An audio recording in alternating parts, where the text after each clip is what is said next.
Hello viewers, welcome to Deep's mathematics.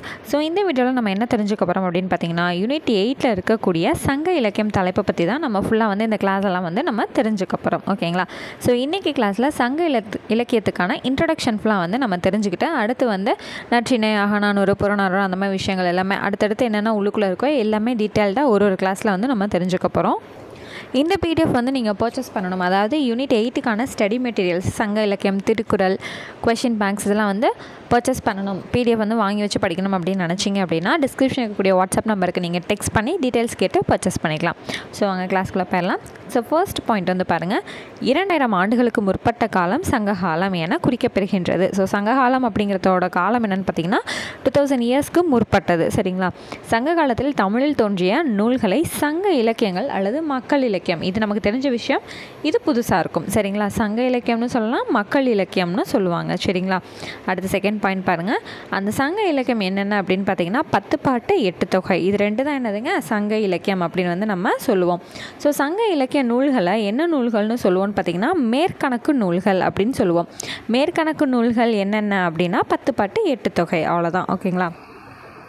அடுத்தது, தமிழ் இலக்கிய வரலாற்றில் சங்ககாலம் ஒரு பொற்காலம். சரிங்களா?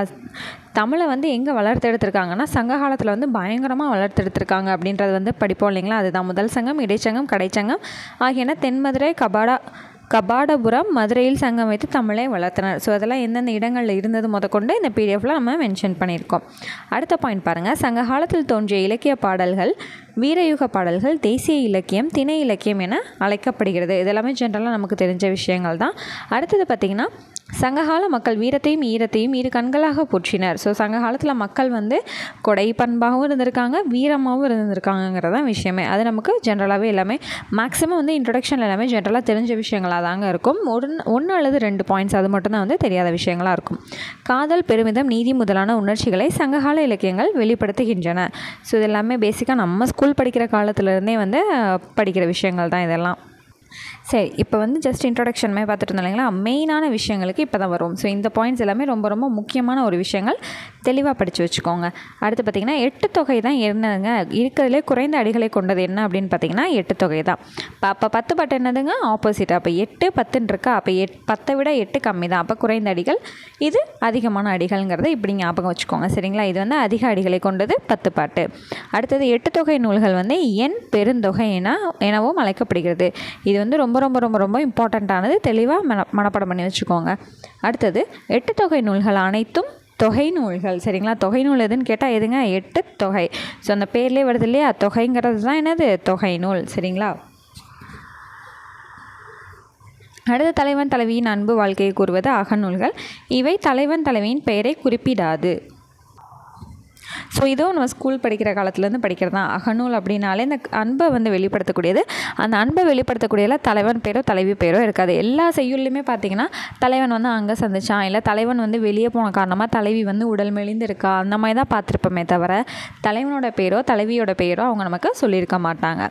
ஸோ அது என்னென்னு பார்த்திங்கன்னா அகநூல்கள். அடுத்தது, தலைவன் தலைவியின் வீரம், ஈகை போன்றவற்றை குறித்து பேசுபவை புறநூல்கள். அகநூல்கள்னால் அகத்தில் இருக்கக்கூடிய அன்பு, காதல், அதை வெளிப்படுத்துறது அகநூல்கள். புறநூல்னால் வெளியே போய் நல்லா சண்டை போட்டு பயங்கரமாக இருக்கிறது என்னதுங்க புறநூல்கள். இதில் என்னென்னு பார்த்தீங்கன்னா இந்த போர் அந்த மாதிரி விஷயங்கள்லாம் தலைவன் தலைவி பேர் என்ன பண்ணியிருப்பாங்க, மென்ஷன் பண்ணியிருப்பாங்க. நல்லா தெரிஞ்சு வச்சுக்கோங்க. அகநூலில் பேர் மென்ஷன் பண்ணியிருக்க மாட்டாங்க, புறநூலில் பேர் மென்ஷன் பண்ணியிருப்பாங்க. அடுத்து போயிடலாம். 8 தொகையில் என்னென்ன நூல்கள் இருக்குது அப்படிங்கிறத ஒரு பாடல் மூலமாக பார்ப்போம் இல்லைங்களா? நம்ம ஸ்கூல் புக்கில் நமக்கு இது எக்ஸாக்டாக கொடுத்துருப்பாங்க. நற்றிணை, நல்ல குறுந்தொகை, ஐங்குறுநூறு, ஒத்த 10 ஓங்கு பரிபாடல், கற்றறிந்தோர் ஏத்தும் களியோடு, அகம்புறம் என்று இத்திரத்த 8 தொகை. ஸோ இந்த குறுந்தொகைக்கான அடைமொழி என்ன அப்படின்னு கேட்டாங்கன்னா நல்ல, 10 ஒத்த, பரிபாடல்னா ஓங்கு, இது கலித்தொகை கற்றறிந்தார் ஏத்தும் களியோடு. இது எல்லாமே நல்லா படித்து வச்சுக்கணுங்க, ரொம்ப ரொம்ப முக்கியமானது. ஓகேங்களா? ஸோ நெக்ஸ்ட் ஒன், 8 தொகை நூலை தொகுத்தவரும் தொகுப்பித்தவரும். ஓகேங்களா? ஸோ தொகுத்தவர்னா யாருங்க, தொகுப்பித்தவர்னா யாருங்க, அந்த வித்தியாசமே எங்களுக்கு தெரியாமல் நாங்கள் படிச்சுக்கிட்டு இருக்கோமே, அது என்னது அப்படின்னு கேட்டிங்கன்னா, தொகுத்தவர்னா ஃபீல்டு ஒர்க் பண்ணுறவர், தொகுப்பித்தவர் அப்படின்னா ஃபினான்ஷியலாக ஹெல்ப் பண்ணுறவர், அந்த ஃபீல்டு ஒர்க் பார்க்குறவருக்கு ஃபினான்ஷியலாக ஹெல்ப் பண்ணுறவர். இப்போ ஃபார் எக்ஸாம்பிள் உங்களுக்கு புரிகிற மாதிரி சொல்லணும்னா, ஒரு கம்பெனி இருக்குங்க சரிங்களா, அந்த கம்பெனியில் வந்து ஒருத்தவர் வந்து ஹெட்டாக இருக்கார் ஓகேவா. அவர் என்ன பண்ணுறாரு, அவருக்கு கீழே நிறைய ஆளுங்களை வச்சுருந்து அந்த கம்பெனிக்கான கஸ்டமர்ஸை வந்து டேரெக்டாக டீல் பண்ணிட்டு வாங்கன்னு சொல்லிட்டு ஃபீல்டு ஒர்க்குக்கு வந்து ஆளுங்களை வந்து அனுப்புவாங்க இல்லையா. அப்போ அவங்க போய் வெளியே வந்து சாப்பிட்றது, பைக்கில் பெட்ரோல் போட்டு போகிறது, அந்த அலவன்ஸ் எல்லாமே யார்கிட்ட கிளைம் பண்ணுவாங்க, அந்த ஹெட்டுக்கிட்ட அந்த டிக்கெட்டு, பஸ் டிக்கெட்டு, லஞ்சு சாப்பிட்டேங்க, டின்னர் சாப்பிட்டேங்கன்னு சொல்லிட்டு அந்த பில்லெல்லாம் காமிச்சு அலவன்ஸ் வந்து கிளைம் பண்ணுவாங்க. அப்போ அந்த ஃபீல்டு ஒர்க்கில் இருக்கிறவங்க யாருங்க, தொகுத்தவர். அதுக்கு ஃபினான்ஷியலாக சப்போர்ட் பண்ணி வேலைக்கு அனுப்பிச்சி வைக்கிறவர் யார், அந்த ஹெட்டு தான் வந்து தொகுப்பித்தவர் ஓகேங்களா. ஸோ அந்த வகையில் எந்த புக்கை யார் தொகுத்தாங்க, யார் தொகுப்பிச்சாங்கங்கிறத பார்த்துருவோம். ஸோ ஃபஸ்ட்டு வந்து ஐங்குறுநூறு ஓகேங்களா. ஐங்குறுநூறை தொகுத்தவர், அதாவது ஃபீல்டில் இறங்கி அந்த ஐங்குறுநூறு பாடல்களை சேகரித்தவர் யார் அப்படின்னா கூடலூர் கிழார். அதுக்கு வந்து ஃபினான்ஷியலாக வந்து அவருக்கு சப்போர்ட் பண்ணவர் யார் அப்படின்னா யானை கட்சை மாந்தரஞ்சேரல் இரும்பொறை ஓகேங்களா. அதெல்லாம் ரொம்ப ரொம்ப ரொம்ப முக்கியமான ஒரு விஷயம், நல்லா படிச்சுக்கோங்க. அடுத்தது குறுந்தொகை. குறுந்தொகையை தொகுத்தவர் பூரிக்கோ, யார் சப்போர்ட் பண்ணாங்கங்கிறது தெரியலை.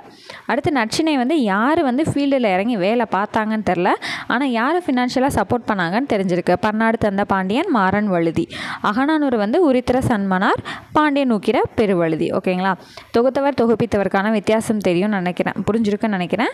அடுத்தது கலித்தொகை பார்த்திங்கன்னா நல்லந்தவனார், ஃபினான்ஷியலாக சப்போர்ட் பண்ணவர் யாருன்னு தெரில. அதுக்கப்புறம் இருக்கக்கூடிய புறநானூறு, பதிற்றுப்பத்து, பரிபாடல், அந்த பாவரிசையில் வரக்கூடிய எந்த ஒரு நூலுக்குமே நமக்கு எதுவுமே தெரியலை சரிங்களா. இந்த பாக்ஸ் வந்து ரொம்ப ரொம்ப ரொம்ப முக்கியமானது, தெளிவாக படித்து வச்சுக்கோங்க. ஸோ இந்த பாக்ஸோட இந்த கிளாஸை வந்து நம்ம முடிச்சுக்குவோம். அடுத்த கிளாஸில் வந்து பார்த்திங்கன்னா நற்றிணைனா என்னங்கிறத தனியாக ஒரு கிளாஸ் ஆகும், அதுக்கப்புறம் அகநானூறுனா என்னங்கிறத தனியாக ஒரு கிளாஸ் ஆகும், புறநானூறுனா என்ன, குறுந்தொகைனா என்ன, ஐங்குறுநூறுனா என்னன்னு சொல்லிட்டு தனித்தனி கிளாஸாக டீட்டெயிலாக நம்ம படிச்சுக்கலாம். ஸோ வந்து நம்ம ஸ்லோவாக போகிற மாதிரி இருக்குது, டக்குன்னு நான் வந்து படித்து முடிக்கணும், எனக்கு இந்த பிடிஎஃப் வேணும் அப்படின்னு நினச்சிங்கன்னா டிஸ்கிரிப்ஷனில் இருக்கக்கூடிய நம்பருக்கு ஜஸ்ட் வாட்ஸ்அப்பில் டெக்ஸ்ட் பண்ணி நீங்கள் டீட்டெயில்ஸ் விசாரிச்சுட்டு அமௌண்ட் என்னன்னு கேட்டுட்டு தாராளமாக நீங்கள் பர்ச்சேஸ் பண்ணி வச்சு படிச்சுக்கலாம். இப்போ இந்த கிளாஸில் நம்ம லாஸ்ட்டாக பார்க்க போகிற பாக்ஸ் வந்து ரொம்ப ரொம்ப ரொம்ப இம்பார்ட்டன்ட்ங்க. அகநூல் எத்தனை இருக்குது, புறநூல் எத்தனை இருக்குது, அகமும் புறமும் சார்ந்தது எத்தனை நூல் இருக்குங்கிறதெல்லாம் தெளிவாக தெரிஞ்சு வச்சுருக்கணும் சரிங்களா.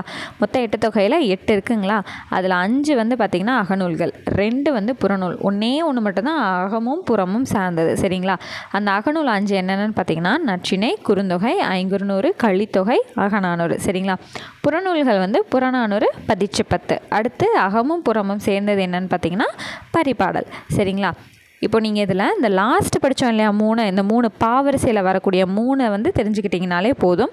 பரிபாடல் வந்து வெறும் அகமும் புறமும் இந்த இதை ஞாபகம் வச்சுக்கிட்டாங்களே மிச்சம் எல்லாத்தையுமே நம்ம ஈஸியாக வந்து போட்டலாம். அகநூல் 5, புறநூல் 2, அகமும் புறமும் சார்ந்தது 1, அவ்வளோதாங்க. பிடிஎஃப் வேணுங்கிறாங்க வாட்ஸ்அப்பில் வந்து டெக்ஸ்ட் பண்ணி நீங்கள் வாங்கிக்கலாம். ஸோ அடுத்த கிளாஸில் வந்து நற்றிணை தனியாக, அகநானூறு தனியாக, ஐங்குறுநூறு, குறுந்தொகை எல்லாமே தனித்தனியாக வந்து நம்ம பார்த்து தெளிவாக வந்து படிச்சுக்கலாம். ஸோ உங்களுக்கு இந்த வீடியோஸ் எல்லாமே பிடிச்சிருக்கு அப்படின்னா கண்டிப்பாக நம்ம சேனலை வந்து சப்ஸ்கிரைப் பண்ணி லைக் பண்ணி ஷேர் பண்ணுங்கள். நெக்ஸ்ட் வீடியோவில் மீட் பண்ணுறேன். தேங்க்யூ.